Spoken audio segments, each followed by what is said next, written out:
manqué de rencontrer des responsables du Haut-Commissariat aux droits de l'homme pour leur faire connaître les derniers événements qui touchent Ousmane Sonko en particulier, mais plus largement l'ensemble des militants politiques sénégalais qui sont détenus ou réprimés arbitrairement dans des conditions particulièrement graves, que ce soit des élus, des avocats, des journalistes ou de simples citoyens qui, à Rebeuss et ailleurs, sont dans des circonstances qui sont inacceptables. Donc on a parlé évidemment de la situation, et mon confrère Darifou a commencé par présenter la situation d'Ousmane Sonko, l'urgence absolue à laquelle il est confronté et la nécessité d'intervenir auprès des autorités pour mettre fin à cette persécution inacceptable. Et on a détaillé l'ensemble des autres éléments. Il faut rappeler que le Haut-Commissaire aux droits de l'homme s'était exprimé sur la situation des Sénégalaises déjà, ce qui est un fait particulièrement rare et à souligner, ce qui avait provoqué l'embarras des autorités sénégalaises. Et nous avons demandé de s'intéresser plus en profondeur à tout l'aspect caché des violences politiques qui sont actuellement en cours au Sénégal. Parce que comme vous le savez, le Sénégal a toujours été un exemple en termes de droits de l'homme et d'état de droit et a montré une forme de puissance qui fait qu'il est difficile d'ajuster les perceptions et de se rendre compte qu'en fait cet état qui a été magnifique, qui a été à ce point admiré et loué, se soit en si peu de temps transformé en une prison à ciel ouvert pour tous ceux qui s'engageaient sur la voie d'un changement démocratique comme le fait le PASTEF. Donc on est à 6 mois d'une élection qui est fondamentale pour non seulement le Sénégal, et c'est aussi un des points qu'on a abordé, pour la sous-région dans son ensemble, pour la stabilité du continent africain et ses rapports avec l'Union européenne. Il y a des enjeux très importants à tout niveau, y compris migratoires, y compris en termes de terrorisme, qui sont charriés et qui exigent en fait une forme de stabilité qui ne sera obtenue que si on permet à l'ensemble des candidats légitimes de se présenter, et parmi eux évidemment Ousmane Sonko. Et pour qu'il puisse se présenter, il faut qu'il soit libre et il faut qu'il soit vivant. Donc la communauté internationale a une responsabilité à cet égard. Ouais, bravo. Merci. Vous voulez rajouter quelque chose, Maître Darifou ? L'essentiel a été dit par mon confrère, mais c'est juste un rappel pour dire que il faut que les autorités sénégalaises sachent que le monde entier a fixé son regard sur le Sénégal et que rien ne sera impuni. Rien ne sera impuni. En qualité d'avocat, nous ferons tout ce qu'il faut. Nous utiliserons tous les instruments juridiques et diplomatiques qui sont à notre disposition pour mettre fin à ces pratiques dignes d'une république bananière. Et le Sénégal ne mérite pas ce qui se passe en ce moment. Et moi j'ai pris l'habitude de souligner qu'il y a un héritage démocratique légué par les pères fondateurs de ce grand pays. Et ceux qui sont là ne sont pas dignes de cet héritage. Je l'ai dit avec fermeté, puisqu'ils sont en train de détruire ce qui a été laissé, au lieu de reprendre le flambeau et se mettre à la hauteur de ceux qui ont bâti ce grand pays. Ils sont en train de le détruire et nous avons pour mission, en qualité d'avocat, d'utiliser tous les moyens juridiques et diplomatiques qui sont à notre disposition. Les instruments existent et c'est pour cette raison que le travail au niveau international doit être très intense. Ici, on a commencé ici aujourd'hui, mais nous irons dans d'autres lieux très prochainement, très prochainement. Comme ça, ils sauront que, écoutez, l'impunité zéro, c'est fini.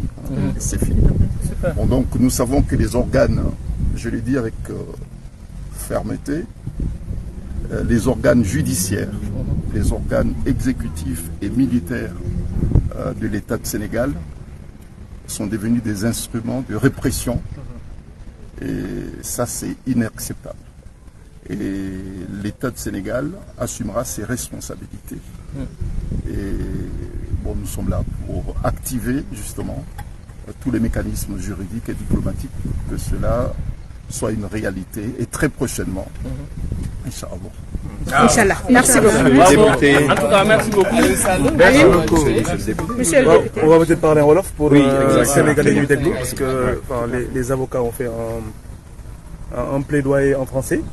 Donc, lu may ñëw rek pour wax ci Sénégalais ñuy déglu tey yu ñëwoon fii tey au commissariat des droits de l'homme pour continuer dans la lignée de ce qu'on fait, enfin de ce que les avocats de Ousmane Sonko font depuis at yu bari weer yu bari muy travail d'alerte sur le plan international parce que on sait qu'il faut mener le combat partout, au Sénégal comme à l'extérieur.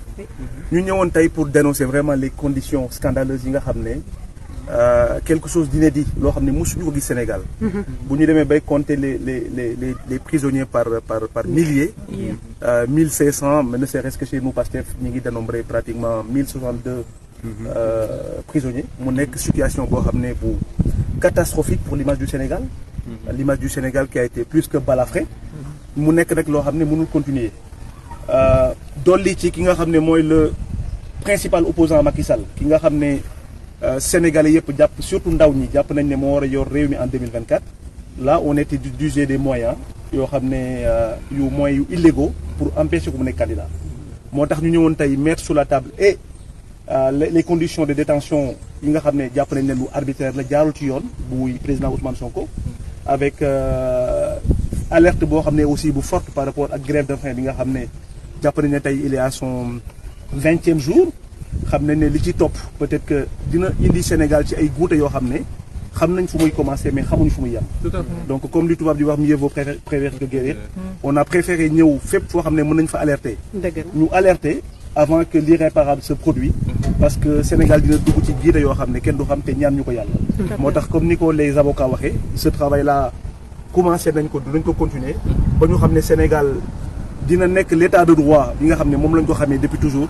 et loolu pour rien au monde du ñu seetaan que muy naxasaay wala ñuy seetaan muy changer incha allah. ok voilà merci beaucoup. benn question à peu près pour yéen ñaata temps lañ leen may enfin ñoom ñaata temps ngeen foog ne dinañ leen répondre parce que comme cas bi dafa urgent. waaw on a même à peu près rek. voilà non là mënuñu prononcer wu tout de suite ci temps bi parce que on a même appris ñuy dugg fii ne même Ismaïla Madior Fall apparemment il devait être là ce matin. ba envoyé na sax délégation certainement toujours dans cette perspective de manipulation et de voilà du banditisme d'État. Et là on assume les mots que le régime de Macky Sall est en train de faire vivre son peuple depuis quelque temps. La même manière fu ñu teg seen tànk ñu leen teg suñu tànk foofu noonu pour wax ne surtout là de manière factuelle parce que la maître Branco a déposé quand même un dossier avec 300 et quelques pages, les mémorandums etc. Il y a voilà des éléments basés sur sur des faits réels, sur du factuel et ça je pense que le commissariat de toute façon ils sont indépendants dinañ juger la nécessité en tout cas et surtout la célérité pour pouvoir qu'il faut pour donner une suite par rapport ak recommandation ak plainte yi nga xam ne indil nañ leen ko tey quoi. jërëjëf donc voilà monsieur Babacar Fall nga xam ni moom moo am initiative bi fii nii quelques mots en wolof juste à l'adresse du peuple sénégalais par rapport à la mission que vous venez d'accomplir. Oui donc dañuy commencer par féliciter le travail ñu ngi gërëm avocats yi ñëw pour défendre la cause du Sénégal aux oreilles des autorités de cette institution. léegi ñun li ñu mën a def ñun ñu nekk ci diaspora bi mooy xeex ba lépp lu ñuy xew Sénégal ci ñaawteef àdduna bi yëpp xam ko foofu lañ juddoo ñu ngi dëkk ci diaspora bi mais ñu ngi def lépp pour que suñu dëkk nekk un pays libre. may rappeler que le premier président, je le dis en français pour que ça soit bien compris, le premier président dans le monde qui a quitté le pouvoir par lui-même sans contrainte était un Sénégalais, Léopold Senghor. Sans contrainte, il a quitté les lieux par lui-même, par son intelligence, après avoir amené des générations vers l'école. C'était là son ambition. Et bu mu bàyyee nguur gi ci la nag jaxasoo yi ñëw parce on ne peut pas le taxer, c'est quelqu'un qu'on ne peut pas taxer d'avoir pris quoi que ce soit, pas un centime des caisses de l'État. Il n'a aucun bien mobilier ou immobilier dans la diaspora. Il a été serein. Donc on demande ñi ngi ñaan ñi nga xam ne ñi ñoo nekk di topp ci tànkam qu'il se réfère à son attitude de sagesse. Voilà. On ne peut pas continuer à fermer l'expression de tout un peuple par la répression. Non, il faut discuter, être intelligent, savoir quitter les lieux avant de se retrouver en situation de fuite. Parce que souvent les dictateurs finissent par fuir. Et ceux qui vous disent qu'ils vous soutiennent, à ce moment-là, ils ne vous reconnaîtront plus. Dañ lay bàyyi. Donc, il faut partir sereinement, avec grandeur. loolu lañ leen di ñaan. Merci beaucoup. En tout cas, on remercie vraiment toutes les personnes qui sont déplacées ici. Alun, vraiment de ta présence, Fall, les deux maîtres, on vous remercie beaucoup, on vous doit beaucoup. Oui. Et on a senti quand même que les commissaires ici présents aimeraient bien les revoir, rester 2, 3, 4 jours et travailler sur le dossier. Je pense que cet emploi du temps-là, il faut quand même qu'on réfléchisse là-dessus. Ça prouve quand même qu'il y a de l'intérêt.